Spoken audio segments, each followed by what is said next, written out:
Perc through the pores with Durham soil and water. Soil is important to sustaining everyday life. We need it to build our homes.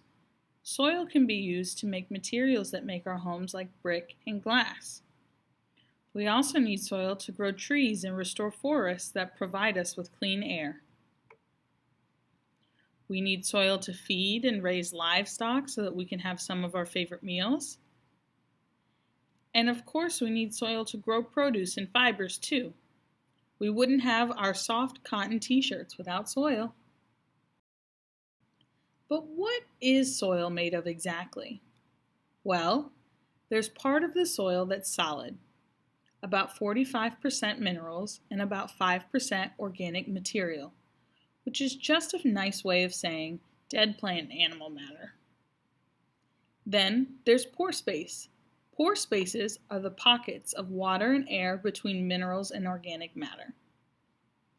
Mineral and soil particles can be further broken down and classified according to size, with sand having the largest size particles and pore spaces, and clay having the smallest. In fact, if one particle of sand were the size of a basketball, then silt would be like a golf ball, and one clay particle would be like a dotted chalk mark on a blackboard. All soil particles have the ability to attract and hold water. So what do we think? Will water move more quickly through sand, silt, or clay? Let's find out in our next slide. Here we have all three soil types as labeled on the cups. I begin by pouring water over each soil sample. If you observe the bottom of the tube, you'll notice right away that the water moves through the sand almost immediately. It releases at a constant stream. Give it a few seconds and you'll begin to notice a slow but steady drip coming from our silt sample, making it our next most porous soil. We didn't really see anything happen with the clay right away. In fact, 30 minutes later when I took the video of the cups, only a few drops had released and most of the water remained flooded at the top. This is similar to real-life events where we see soil erosion and red clay in local creeks and streams. So what did we learn?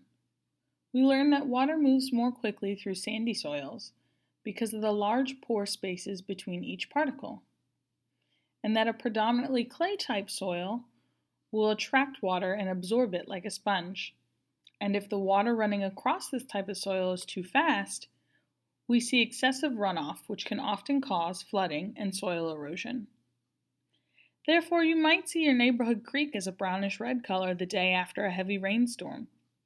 We have a lot of clay in North Carolina, and sediment runoff is one of our #1 pollution concerns.